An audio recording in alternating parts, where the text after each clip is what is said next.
Hopefully the previous two lectures have convinced you that shoe cushioning can have a meaningful effect on running economy independent of shoe mass. And we'll see a third study here emphasizing that point, a third and final study on our subsection here on running shoes and running economy. This was another fairly recent study, a 2018 study by Hoogkamer et al., titled A Comparison of the Energetic Cost of Running in Marathon Racing Shoes. The design of this study was pretty similar, just in the broad strokes of it at least, to the previous two studies that we already talked about. So I'm not going to go over the details there too much. They had a group of male runners, pretty high caliber, pretty fit male runners who ran on a treadmill and had their running biomechanics and their running economy measured while they were running on the treadmill. And they did this in three different types of shoes, and we're looking at which shoe had the best running economy for these participants. And those shoes, which shoes were they? You can see them in figure 3 here. And they had a typical Nike marathon racing shoe, labeled here NS. It was a Nike Zoom Streak, a typical shoe that Nike makes for running marathons. A typical Adidas shoe, conceptually similar to the Nike shoe here, labeled AD. It was the Adidas Adizero Adios Boost running shoe.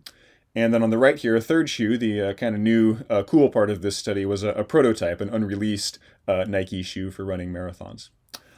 Okay, so they had their running economy tested in these three different shoes, and which one had the best economy. Punchline is here, a few pages down further, in figure 4 here. Let me zoom in there and make this a little bit bigger. Okay. So the y-axis here in this figure is the energy cost of running, so the rate of metabolic energy consumption. The lower then that you are on this axis, the better your running economy is.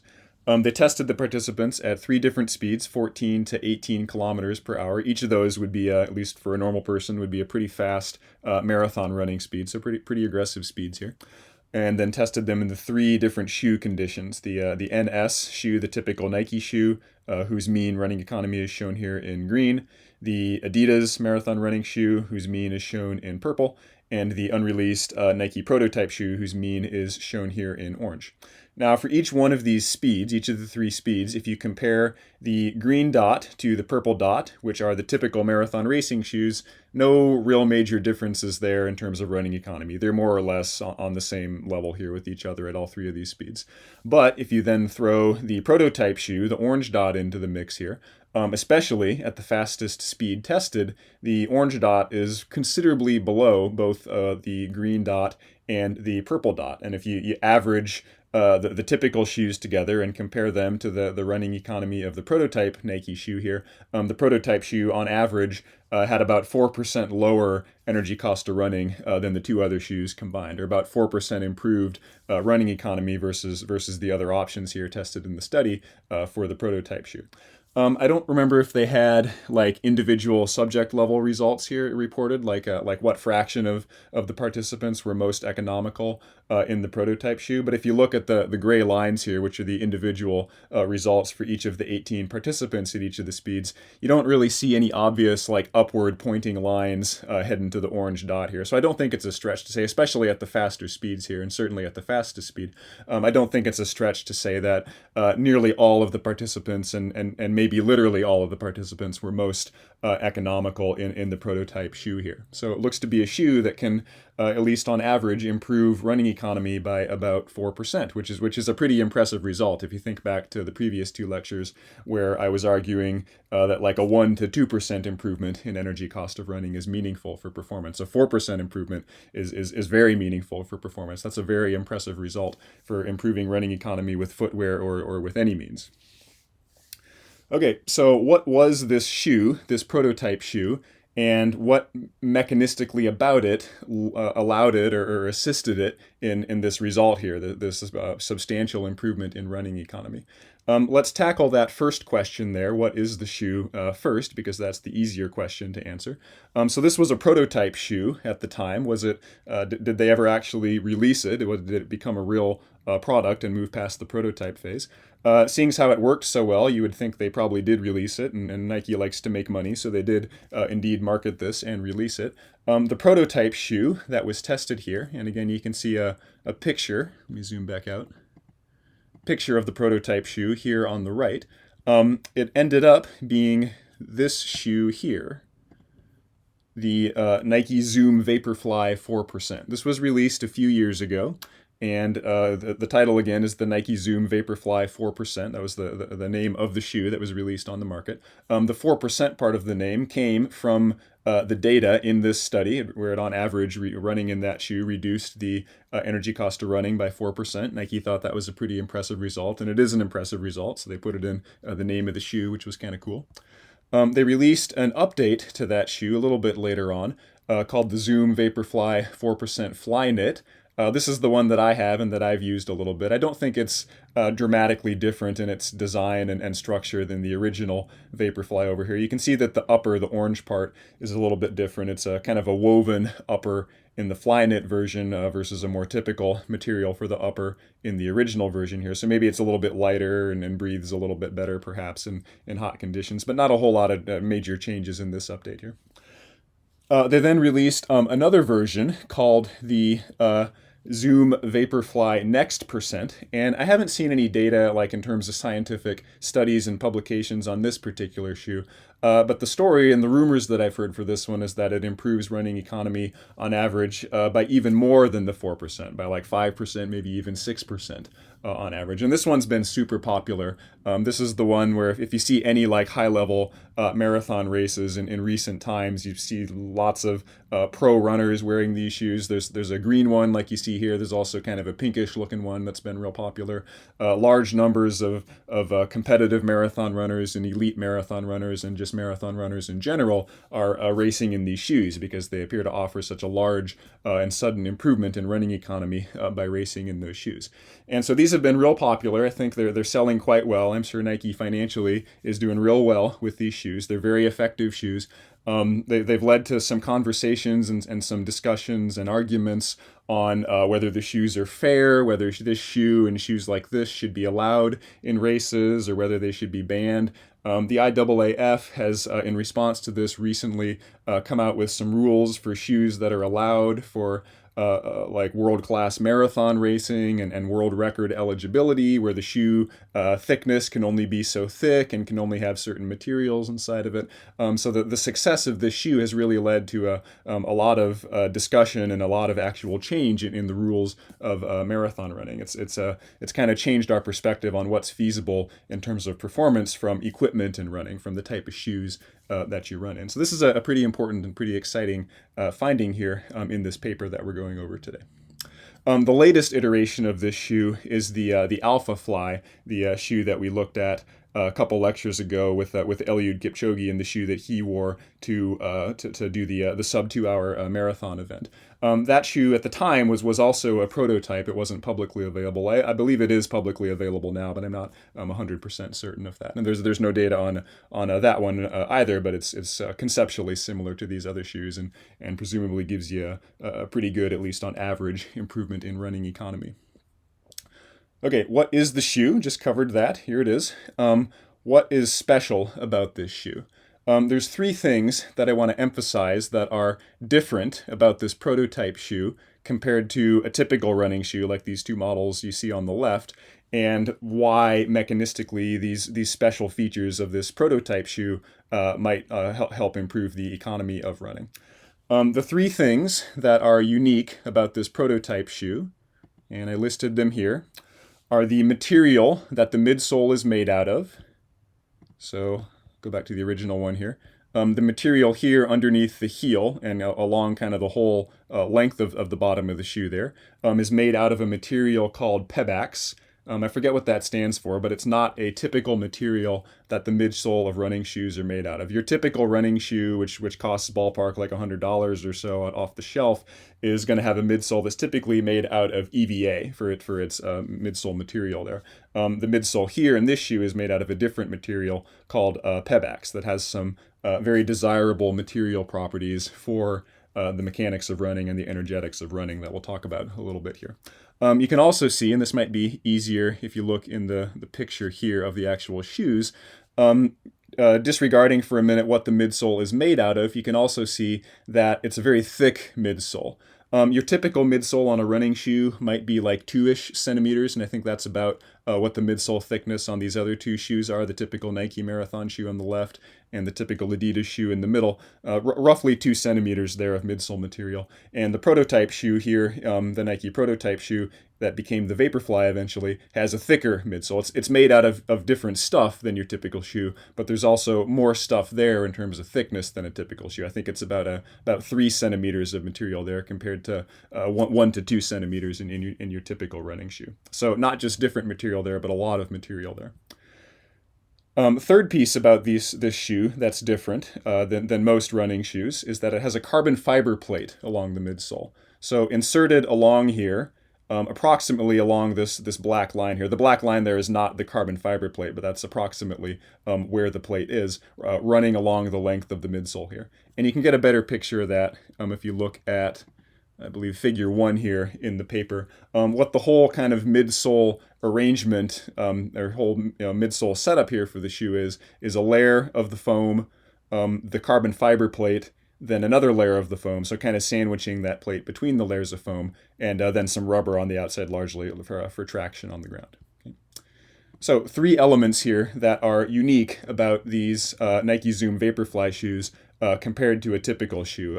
A different midsole material, thicker midsoles than most shoes, and a carbon fiber plate all the way along the midsoles. Okay. Now let's examine each one of those innovations in isolation and see what it is about those mechanistically that's contributing to this large 4% improvement in running economy. And I will emphasize that these were not the first shoes to make the midsole out of a different material than EVA. They were not the first shoes to have a thicker midsole, and they were not the first shoes to have a carbon fiber plate along the midsole. They were, to my knowledge, the first shoe to combine all 3 of those things and get such a dramatic improvement in running economy. There had previously been shoes with midsoles out of non-traditional materials. I think this might have been the first one made out of Pebax, but there were other shoes before this one made out of materials that are not typical for running shoes, and some of them improved the energy cost of running by like 1%.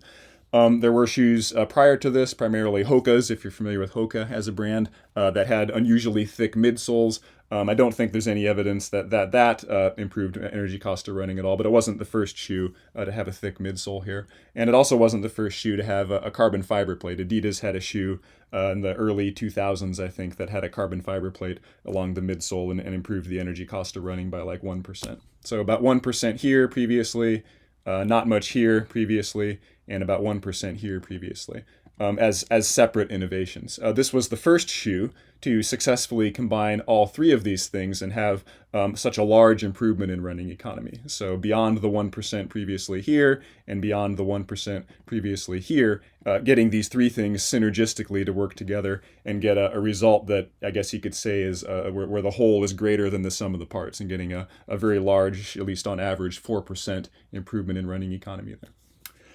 So let's examine each one of these innovations in isolation and see if we can figure out why this shoe is so successful at improving running economy.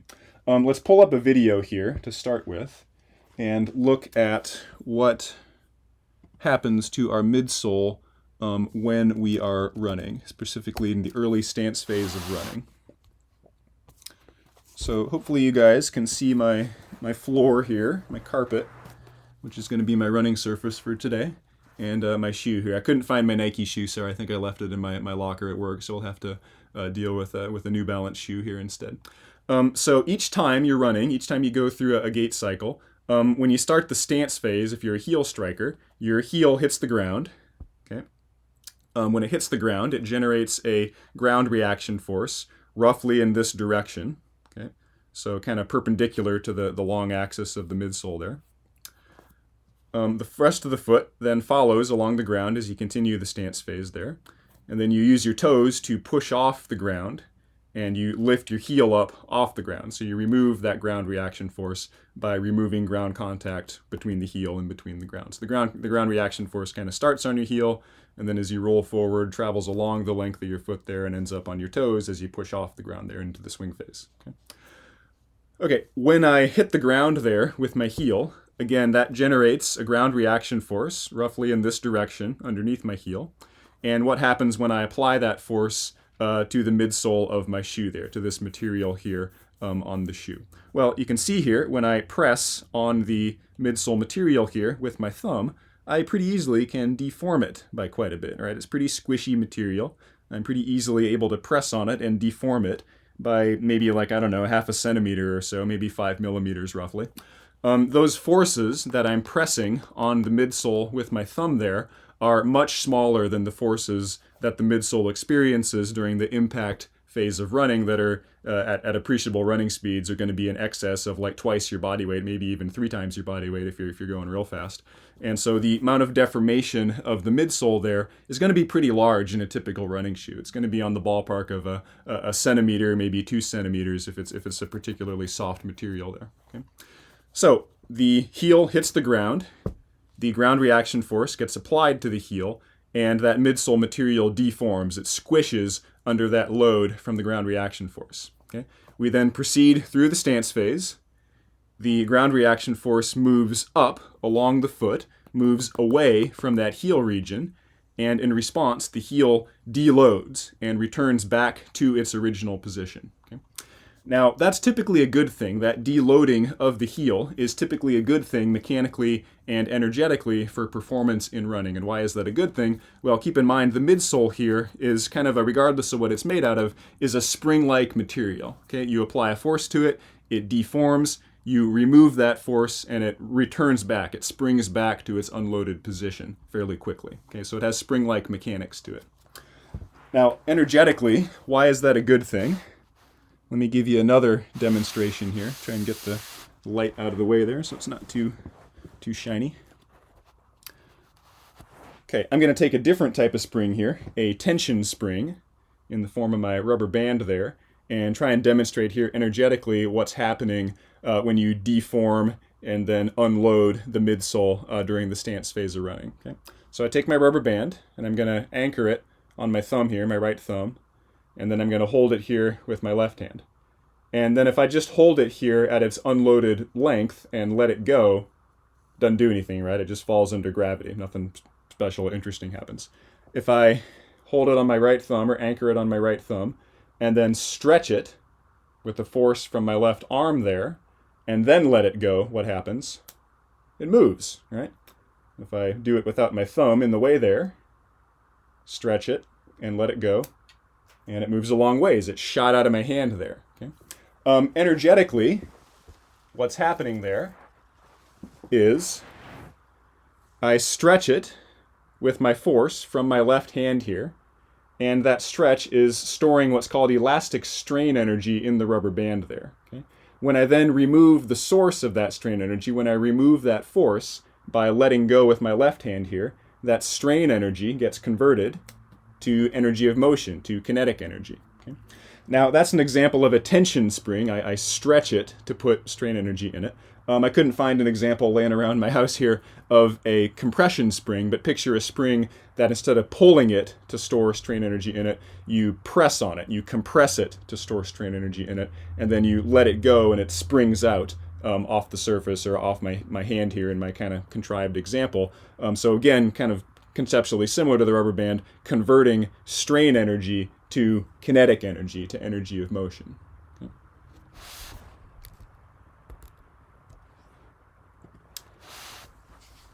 So that's essentially what's happening energetically with each stance phase of the gait cycle. You first store elastic strain energy in the midsole, and then later on, when you unload that midsole, you ideally get that energy back as kinetic energy, or it converts the strain energy stored in the midsole to kinetic energy, energy of motion. Okay? If you haven't seen these equations recently, if you took Kines 300 at least with me, or if you took any kind of intro level college physics class, you've probably seen these definitions before for strain energy and kinetic energy. But strain energy is 1/2 times k times x squared.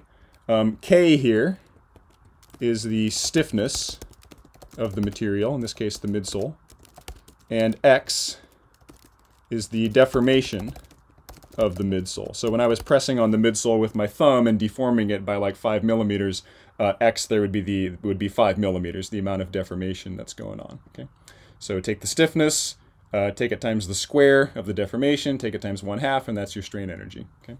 Kinetic energy, then, that's energy of motion. And in the case of our runner here, v would be the velocity of the runner, and m here would be the mass of the runner, the whole body mass. Okay? So ideally, I take that strain energy that's stored in my shoe, and I convert it to kinetic energy, not just of the shoe, but kinetic energy of the whole body, to energy of motion, which is kind of energetically my goal of running fast, right? I want to move a body mass, m, at a fast speed, v, and that involves a lot of kinetic energy. Okay? So ideally, let's say that I put 100 joules of strain energy into my shoe each time I squish it and deform it during the stance phase. And then I might want to get that back as 100 joules of kinetic energy when I unload it and then proceed through the rest of the stance phase and push off the ground. Unfortunately, this isn't how shoes work, at least shoes made out of normal materials work. All shoes, no matter what they're made out of, as long as they don't have like a battery or a power supply of some sort, are going to be net energy sinks, meaning they suck a little bit of energy out of your stride each time you take a stride, or you don't convert all of your strain energy back to kinetic energy. At best, in a typical running shoe, you might be getting like 70 joules back for every 100 joules that you put in as strain energy. Okay? So if we take that ratio there, if we take the energy out, the kinetic energy, over the energy in, the strain energy, in this case, that would be 70 joules over 100 joules, which would be 0.7, or about 70%. Okay? That percentage there, that 70%, or that ratio of energy out to energy in the parlance of running shoes is often called energy return. Okay? The fraction of energy returned as kinetic energy versus the strain energy put into it. If you're one of the engineers in class, and if you've taken any like materials engineering courses or any materials science courses, you might have come across a kind of conceptually similar term called the coefficient of restitution, which isn't quite exactly the same as this, but it's conceptually similar. It's kind of a mechanical efficiency term, how much energy you get out versus how much energy you put in. Like if you take a ball and hold it up to a certain height with a certain potential energy and drop it and let it bounce off the ground, how high does it bounce back up? If it bounces back up to the same height, 100% energy return. If it bounces back up to a lesser height, then it's losing some energy in that bounce there with the surface. So kind of conceptually similar to coefficient of restitution here. Okay. Now, this strain energy, that 100 joules that you put into the stride, I'm just making this number up just to make the math kind of intuitive here. You don't necessarily store 100 joules of energy in the shoe with every step you take. But this 100 joules of energy of a strain energy in the shoe, where does that come from? Some of that is going to come from gravity, right? Just you hit the ground and gravity's pulling you down, and even if you do nothing, it's going to squish that heel a little bit. But it's also going to come from your voluntary muscular efforts, right? The way that you position the leg and the foot in the swing phase to get ready for stance, the activation of the muscles of your hip and your knee and your ankle to resist gravity pulling you down, like we talked about a few lectures ago, and various other roles of muscles early on in the stance phase of gait are all going to act to compress the midsole of the heel here. So some of this, yeah, you kind of get for free from gravity, but a lot of it you also have to do your own like voluntary muscular efforts to compress that heel there and put that strain energy into the shoe. Okay, and then if you unload it, then you only get 70 of those joules back. So you got like 30 to make up, right? If you want to have your full kinetic energy back, as much kinetic energy as you could have there. And so to get that back, you then got to replace it. Since the shoe's not giving it to you, you'd have to replace that with your own muscular efforts. And this is one of many sources of the energy cost of running. So we might think that what if we could build a shoe out of special material that didn't waste or didn't lose 30 joules of energy with each step here? What if instead of giving me back 70 joules per every 100, it gave me back like 80 or like 90, right? Then my ratio here to energy out over in would not be 70 over 100, be 90 over 100. And my energy return would be 90% instead of 70%. Okay? So then I could run at the same speed, the same kinetic energy, with less effort, right? Maybe it would feel a little bit easier to run at that speed.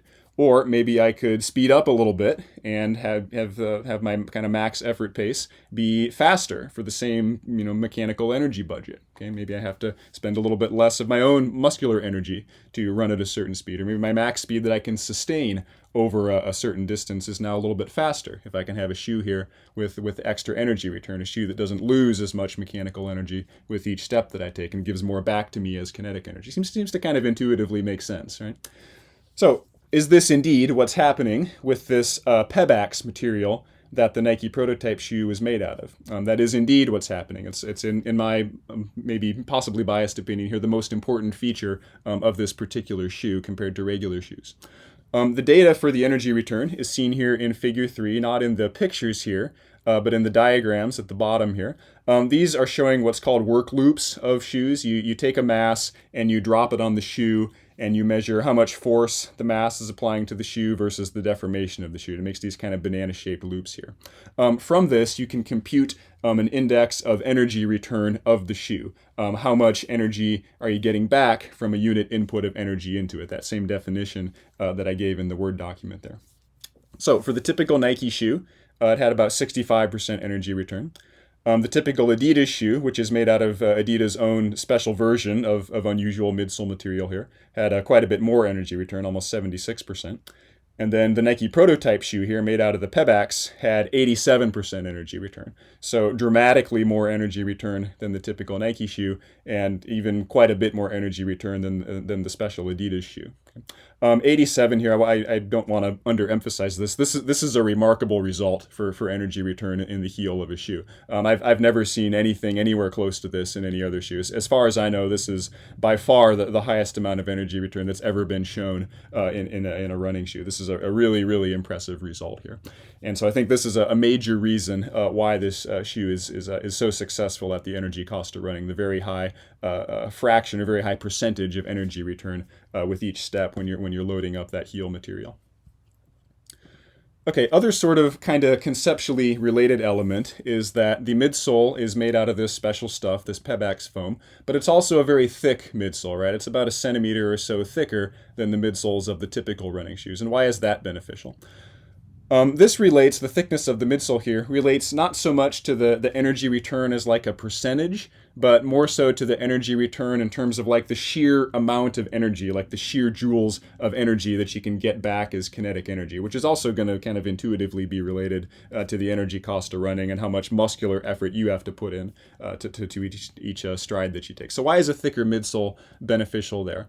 Well, the amount of strain energy that you store in the shoe here is going to be affected by two things in our equation. There's only two symbols in the equation, so two things affecting it. The stiffness of the material, K, and the deformation of that material, X. Okay? Now, K here can be kind of whatever, right? K is going to depend on what the material is made out of. Some things are stiffer than other things. X here, in terms of what's the biggest value for X possible, which would give us the biggest possible strain energy for a given stiffness, that's going to depend less on the material properties and more on the material geometry, right? Like the thicker this material is, the more it could possibly squish, the bigger X could possibly be, and the more feasible strain energy you could put into the shoe. And for a given energy return, then the more kinetic energy you could get out of the shoe. Again, ignoring energy return as a fraction here, but thinking of it just as the sheer amount of joules that you get back as kinetic energy, which is also an important factor here. So what this shoe has, and you can kind of see it in the diagrams here, which is just kind of a flatter curve here in its force deformation loop. For the Nike prototype shoe here, in general, the Pebax material is appreciably softer than the other midsole materials here in the other two typical shoes. So K here for this Nike prototype shoe is a little bit smaller, a little bit less stiff than a typical marathon racing shoe. And you can kind of notice this if you ever put these shoes on and wear them. It feels like, at least when I don't notice it as much when I run, but when I walk, it feels like no shoe that I've ever worn. It's just a very, very squishy, soft shoe.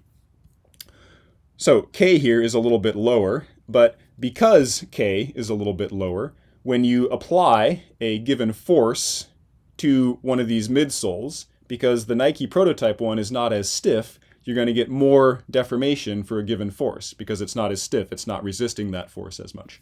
And since there's a lot of it, since it's a lot thicker, it's going to deform more. It can feasibly deform more because it's less stiff and it has a longer possible distance that it can deform over. You can squish 3 centimeters of material here by up to ballpark 3 centimeters. You can only at most squish 2 centimeters by up to like 2 centimeters, right? That's just physical reality there. So in terms of your maximum strain energy, yeah, if you want to get the most strain energy possible, you'd have a really stiff material, big K, and deform it by a really large deformation, big X. Okay, but we can't make these shoes out of really stiff materials, right? We can't make them out of steel. That's too heavy, and we know mass is kind of bad here for running shoes. So what they do here is they sacrifice a little bit of K, but from that sacrifice can build a material that is very thick and very light and deforms an awful lot when you apply ground reaction force to it here.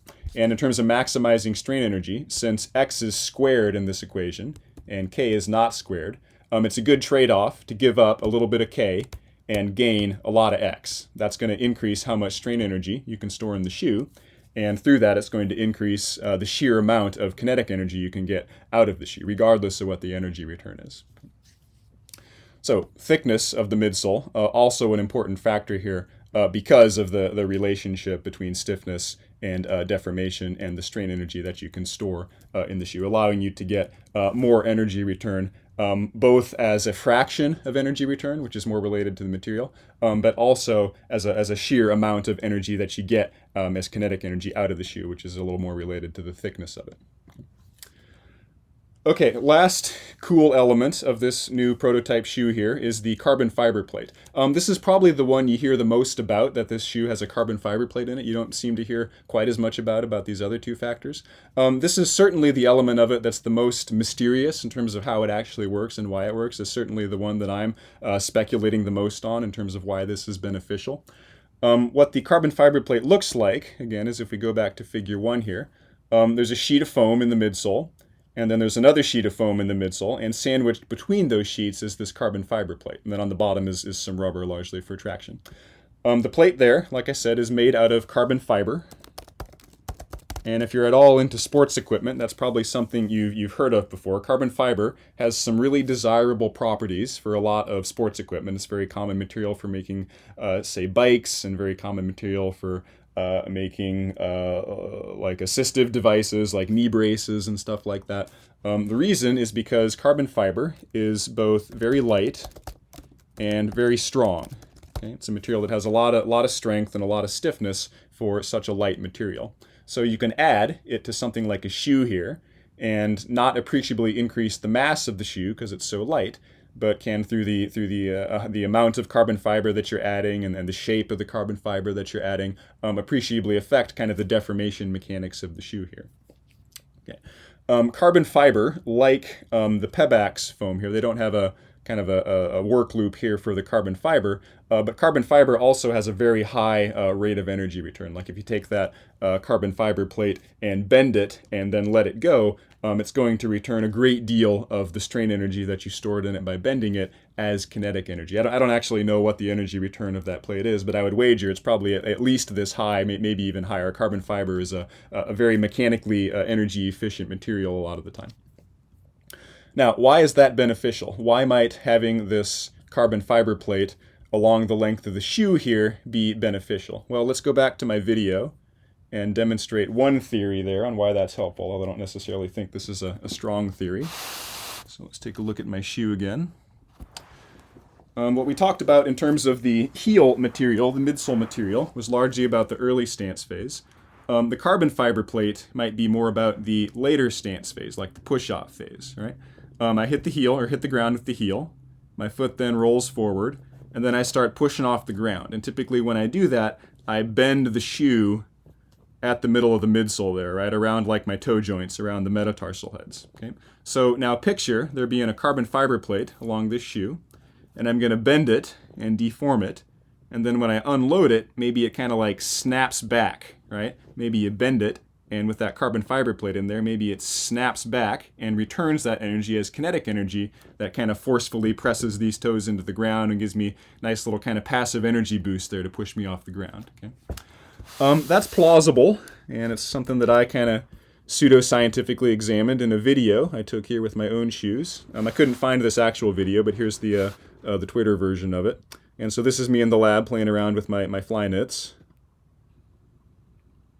And you can see there they're quite stiff because of the carbon fiber plate. I gotta load them up pretty good to bend them, and they spring back there pretty good. And from that you can do stuff like this. You can get it to kind of fly along the ground there. And a typical running shoe won't do that if you press its nose into the ground there. I don't actually think this is happening to any great extent when somebody's running in it, because watch the video again here and observe just how much I had to bend that shoe to get it to pop like that. I really had to bend the heck out of it. Like I bent it over there practically in like a C shape, like 180 degrees. If you look at how much a shoe is bending in the stance phase of running, it's bending nowhere near that much, right? Like you're not bending your toes on top of on your ankle here. The shoe's not bending anywhere near that much. So it's possible that you're getting a little bit of energy storage and return, helping you with push off there from the carbon fiber plate. I don't think that's the main benefit of having that plate, and it's certainly not the main benefit that they talk about here in terms of what they think the carbon fiber plate is doing. The issue here that they bring up earlier on with the carbon fiber plate and what it might feasibly be doing is stiffening up that bending of the shoe, and through that affecting the lever arms of the ground reaction force, like where the ground reaction force is acting along the foot at certain parts of the stance phase, and through that affecting the energy and the economy of the muscles controlling the ankle joint here, primarily the plantar flexors, gastroc and soleus, which are among the larger and stronger muscles of the leg, and one of the most important groups of muscles for running, and account for a pretty large fraction of the overall energy cost of running. So that's, I think, a much more plausible explanation than storage and return of energy in the plate itself. I think it's just affecting the bending stiffness of the whole shoe in the stance phase, and affecting the mechanics and energetics of the muscles around the ankle joint there. Another possible explanation that's been put forward for the plate is that it just acts, and this could also be happening in parallel with the lever arm idea, is that it's acting in synergy with this foam to kind of stabilize the whole shoe. Like I mentioned, the foam in the shoe here is very soft, it's very squishy, and walking around in this shoe feels kind of weird. You kind of feel like you're off balance a little bit. And so maybe by having this carbon fiber plate in the shoe here that's really stiff, maybe it's just stabilizing this whole arrangement kind of overall, so that you're getting some stability there and some balance, and aren't wasting energy trying to balance yourself, but are still getting those energy return benefits that we talked about with the foam there. So in summary, result for the shoe here is very impressive, a 4% on average improvement in running economy. And if you believe the reports on the more recent shoes, the Next Percent and the Alpha Fly, an even greater than 4% improvement with similar technology to the shoe in here. Why does it have that improvement? Well, I think it's pretty reasonable arguments that we put forward here on why the midsole material is helpful and why the thicker midsole is helpful. Carbon fiber plate, a little less sure on there, but certainly some plausible hypotheses on why that could also affect the energy cost of running on its own, and also affect it synergistically with these other innovations here. This has been pretty popular. It's had a big influence on running biomechanics research and on the literature on this topic. This study got a little bit of skepticism because there were researchers from Nike involved in the study, which I don't think is a big deal, but you could possibly consider some bias there if you wanted to. There's since been at least 2, maybe 3 other studies that have replicated this with no involvement from Nike whatsoever, also showing that these shoes improve the energy cost of running by ballpark like 4%. So it's not just Nike, it's these shoes really do work, even when Nike's not involved. And pretty much every major shoe company right now has some sort of design of shoe that's mimicking this in some way, that has special midsole materials and or a carbon fiber plate inserted along the midsole. So a very popular topic right now, very important topic in running footwear biomechanics and biomechanics in general, and a lot still to come here, I think. So stay tuned.